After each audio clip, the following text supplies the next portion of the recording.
2014 সালে আমাদের পার্টির পক্ষ থেকে আমরা স্লোগানটা তুলেছিলাম যে সংকটের সমাধান গণতান্ত্রিক সংবিধান। সংবিধান নিয়ে আমরা আমাদের প্রতিষ্ঠাকাল থেকেই কথা বলি, টেলিভিশনেও বলেছি, টক শো যখন থেকে করি তখন থেকেই এই কথাগুলো বলছি।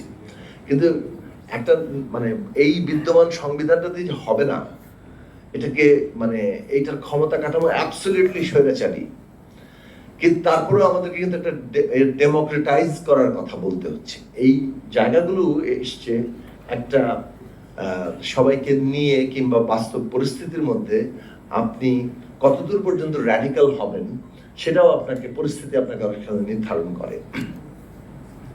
তো আবু সাইদ যখন বুকে গুলি নিয়ে নিল, এই ঘটনাটা আমাদের রাজনীতিতে একটা যতবার ঘটেছে ততবারই একটা বড় বিস্ফোরণ ঘটেছে। 90 সালের আন্দোলনের পেছনে নূর হোসেনের প্রেরণা কাজ করেছে। জেহাদ যখন মারা গেল সর্বদলীয় ছাত্র ঐক্য হলো। ডক্টর মিলান যখন মারা গেলেন, তাকে হত্যা করা হলো, তখন কিন্তু আর এই বিস্ফোরণ থেকে রাখা গেল না। কারণ একটা কোনো মৃত্যু একেবারে পুরো জনগোষ্ঠীকে একটা আবেগীয় বন্ধনে নিয়ে আসে, যেটা 16 তারিখে ঘটে গেল।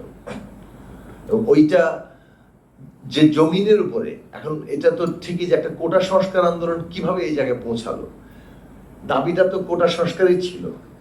এমনকি 3 তারিখ পর্যন্ত এক দফায় পৌঁছায়নি, এক দফায় পৌঁছেছে কিন্তু 3 তারিখে আমরা অপেক্ষা করছিলাম।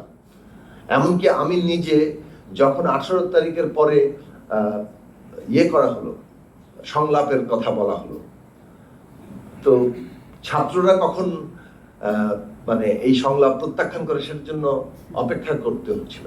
আমরা নিজেরা স্ট্যাটাস দিয়েও পরে ভাবলাম যে ছাত্ররা ডিসাইড করা উচিত, কারণ আন্দোলনটা ওরা নেতৃত্ব দিচ্ছে, তাদেরকে ইম্পোজ করাটা বোধহয় ঠিক হবে না, কারণ পুরো আন্দোলনের জায়গাতে তারা আছে। তো এইটার বিষয়টা আমার কাছে খুব গুরুত্বপূর্ণ মনে হয় যে একটা মৃত্যু কিভাবে সমস্ত জনগোষ্ঠীকে ঐক্যবদ্ধ করে ফেলে এবং তাদের পুরো জিনিসটাকে ভেঙে দেয়। এখন এই কোটা সংস্কার যে একটা এক দফার আন্দোলনে পরিণত হলো, এর পেছনে কিন্তু 15 বছর 17 বছরের সংগ্রামটা আছে, বহু মানুষের বহু দিক থেকে সমালোচনা আছে। আমার মনে আছে ডক্টর বদিউল আলম মজুমদার 14 সালের ওই নির্বাচনের আগে বলেছিলেন যে আমাদের একটা নতুন সামাজিক চুক্তি লাগবে, যদি আমরা এই ধরনের নির্বাচনী ব্যবস্থার দিকে যাই, সমাজটা কিন্তু একটা নানা ধরনের এই পলিটিক্যাল সলিউশন না থাকলে উগ্রতার দিকে অগ্রসর হবে। এবং এই যে ডেমোক্রেসির জন্য বারবার বলতে থাকা রাজনৈতিক উত্তরণে আওয়ামী লীগকে স্টেক হোল্ডার হিসেবে আমরা আহ্বান জানিয়েছি, তারা ওই পথটা আসলে অনুসরণ করতে চান নাই, না করার পরিণতি আজকে তাদের জন্য হয়েছে। এখন এটা কি সম্ভাবনার জায়গায় নিয়ে যাবে? ছাত্ররা যে অগ্রণী ভূমিকাটা রাখলেন, একটা বিপ্লবী সম্ভাবনা সৃষ্টি করলেন, সেটা আমরা মনে করি যে একটা কনটেক্সটের মধ্যে এই সম্ভাবনাটাকে আমাদের বাস্তব রূপায়নের চেষ্টা করতে হবে। কনটেক্সটে হচ্ছে এখানে রাষ্ট্র প্রতিষ্ঠানগুলো আছে, পলিটিক্যাল পার্টিগুলো আছে, সমাজের বিভিন্ন স্টেক হোল্ডার আছে।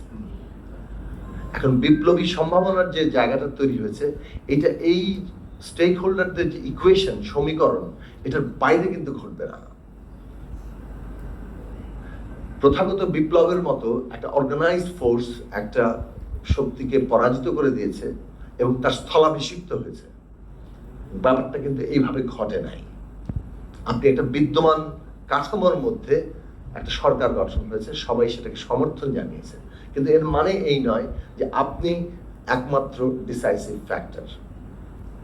তাহলে আমাদেরকে একটা গণতান্ত্রিক পদ্ধতিতে একটা বাহাসের মধ্যে দিয়ে যেতে হবে এবং সবগুলো পক্ষ যাতে এই গণতান্ত্রিক ঐক্যমত্যের মধ্যে থাকে, না হলে আমরা বিপদের মধ্যে, ঝুঁকির মধ্যে পড়ব। এখনো ফ্যাসিস্টের দোসর শক্তি, তার দেশি বিদেশি সমস্ত সমর্থকরা, তারা সক্রিয় আছে এবং এই কারণেই গণতান্ত্রিক এই জায়গাটা দরকার। কিন্তু বিপ্লবী সম্ভাবনাটা যেন আমরা ভুলে না যাই। আমাদের দুঃসাহসী হওয়া উচিত, অসম্ভবকে কল্পনা করা উচিত, কিন্তু সেটা কনটেক্সট ভুলে না, এইটুকু শুধু বিবেচনা বোধ। এবং সেই ক্ষেত্রে দুটো সমন্বয় করার চেষ্টাটাই আমাদের করা উচিত। স্বপ্ন বলেন, বাস্তবতা বলেন, সেই জায়গায় সেটা আছে। ব্যক্তিগতভাবে আমার একটা অভিজ্ঞতা আছে, যেটা আমি আসলে খুব বেশি বলতে মানে সংকোচ বোধ করি, কারণ এই ঘটনার মধ্যে যেটা আমি ছিলাম, কিন্তু কোনো এক বিশেষ কারণে সম্ভবত তাদের আমার প্রতি রাগ হয়তো এই জায়গাটা ছিল যে আমাকে একটা ট্রমাটিক এক্সপিরিয়েন্সের মধ্যে তারা ঠেলতে চেয়েছে। এবং পরবর্তীকালেও ঘটনাটা এইরকম, ট্রমাটা এইরকম যে আমি যেহেতু কিছুটা পরিচিত ব্যক্তি, আমি যখনই যেখানে যাচ্ছি নিজেকে তো হাইড করা সম্ভব না। ফলে আশপাশের লোক দেখলে আপনার মনে হচ্ছে যে আপনি এই মুহূর্তে আবার একটা আক্রমণের শিকার হবেন। তো এই নানান ধরনের ঘটনা যে বিভিন্নভাবে তারা ঘটিয়েছে, মানে এমন কোনো পথ নাই যে পথগুলো তারা চালিয়েছে। এখন এই সবগুলো জায়গা থেকে আবার রাষ্ট্রটাকে বের করে নিয়ে আসার প্রশ্ন, যে আচ্ছা ভবিষ্যতে যে শাসক হবেন, রাষ্ট্র পরিচালনার দায়িত্ব নেবেন, তারা এগুলো করবে না, একটা গণতান্ত্রিক জায়গায় করবে। কিন্তু আমাদের পুরো রাষ্ট্র শক্তিটাকে ট্রেন হয়েছে 15 বছরে এইভাবে। এটা একটা বিরাট বাধা আপনি এটাকে উল্টানোটার ক্ষেত্রে। 2 নম্বর হচ্ছে যে একটা বড় জায়গার সমস্যা হচ্ছে যে যেহেতু পরাজিত কিংবা ফ্যাসিস্ট শক্তির পুনরুত্থানের সম্ভাবনা আছে, তারা তো নাই হয়ে যায়নি, ফলে তাদেরকে কিভাবে আপনি মোকাবেলা করবেন। আমরা বলছি আমরা ইনক্লুসিভ ডেমোক্রেটিক হতে চাই, কিন্তু ইনক্লুসিভ ডেমোক্রেটিক হওয়ার মধ্যে তারা কোথায় অবস্থান করবে, এই প্রশ্ন মোকাবেলা করা কিন্তু সত্যি সত্যি বেশ কঠিন। এবং এই কঠিন জায়গাতে এসে প্রবণতা তৈরি হয় এক সময় যে প্রচন্ডভাবে ওইভাবেই পাল্টা তাদেরকে দমন করার জায়গাতে, যেটা নানান ধরনের সমালোচনার সম্মুখীন হবে। আবার অনেক বেশি লিবারেল হওয়ার জায়গাতে, যেটাও আবার মানুষ গ্রহণ করবে না। এইখানে এই থিন লাইনটা বের করাটা খুব মানে জায়গা, যে আমাদেরকে মানে ফ্যাসিস্টদের এই পুরো সিস্টেমটাকে বদলানো, কিন্তু ইনক্লুসিভ হওয়া এবং ফ্যাসিস্টদের পুনরুত্থান ঠেকানো, এই 3টে কাজের সম্মিলন করার কাজটা অন্তর্বর্তী সরকারের, পরবর্তী রাজনৈতিক সরকারগুলো যারা নির্বাচনের মধ্যে দিয়ে আসবেন, এটা কোনো সহজ সাপটা রাস্তা নাই আমার কাছে। রাস্তাটা হচ্ছে ডেমোক্রেটিক একটা প্রসেসের মধ্যে দিয়ে আমরা কিভাবে একটা গণতান্ত্রিক সংবিধানে পৌঁছতে পারি। আমি শেষ করব এটা বলে, লক্ষ্যটা ঠিক করি আমরা, এটা সেকেন্ড রিপাবলিক হতেই পারে, সেকেন্ড রিপাবলিক, কিন্তু কোন ধরনের রিপাবলিক, এটা যে আবশ্যিকভাবে একটা গণতান্ত্রিক রিপাবলিক, এই বিষয়ে আমরা জাতীয় ঐক্যমত্য তৈরি করি এবং সেটার ফাউন্ডেশন হবে একটা গণতান্ত্রিক সংবিধান। এটা যদি আমাদের লক্ষ্য হয়, কিভাবে অ্যাচিভ করব, সেটা পথটা কি, সেটা বিদ্যমান যে ক্ষমতার ভারসাম্য অথবা শক্তি ভারসাম্য, রাজনৈতিক দল, ছাত্র, শিক্ষার্থী, অংশীজন, শ্রেণী পেশা, সবকিছু এই স্টেক হোল্ডারদের যে বিদ্যমান শক্তি ভারসাম্য, তার মধ্যে যদি একটা গণতান্ত্রিক প্রক্রিয়ায় রাজনৈতিক ঐক্যমত্যের ভিত্তিতে আমরা এই কাজটা করতে না পারি, আমরা ঝুঁকি বাড়িয়ে তুলব কেবল। আমি অনুরোধ করব, সংবিধান সংস্কার কমিশন হয়েছে, নির্বাচন সংস্কার কমিশন হয়েছে এবং নির্বাচন সংস্কার কমিশনের প্রধান এখানে বসে আছেন। পুরো প্রসেসটাতে কতটা গণতান্ত্রিক প্রক্রিয়ার মধ্য দিয়ে, লক্ষ্যটা হচ্ছে আমাদের রাজনৈতিক ঐক্যমত্য রাখতে হবে, একটা জাতীয় ঐক্যমত্য তৈরি করতে হবে এই উত্তরণ কালের জন্য।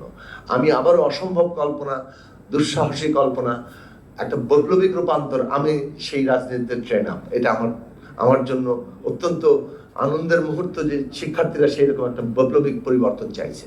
কিন্তু নিশ্চিতভাবে একজন রাজনৈতিক কর্মী হিসেবে এই বিদ্যমান শক্তি ভারসাম্যের মধ্যে আমাকে সেটা বিবেচনা করতে হবে এবং সেই কারণেই বলবো যে জাতীয় ঐক্যমত্যের ভিত্তিতে আমরা যাতে অর্জন করি এবং অন্তর্বর্তী সরকার সেই কাজটা করে দেন। সময়ে এখনো মাত্র 40 দিন পার হয়েছে, তাদের কাজের পূর্ণ মূল্যায়ন করার সময় আসেনি। যারা সমালোচনা করছেন সেগুলোর মধ্যে অনেক ভ্যালিডিটি আছে, সমালোচনা আরো সামনে আসবে, কিন্তু আরেকটু এফেক্টিভ যে হতে হবে এই সরকারকে, এটা সম্ভবত একেবারে বটম লাইন সমর্থনের জায়গা থেকে কি বলে প্রত্যাশা যে সরকারকে এফেক্টিভ হতে হবে। ধন্যবাদ সবাইকে। ধন্যবাদ।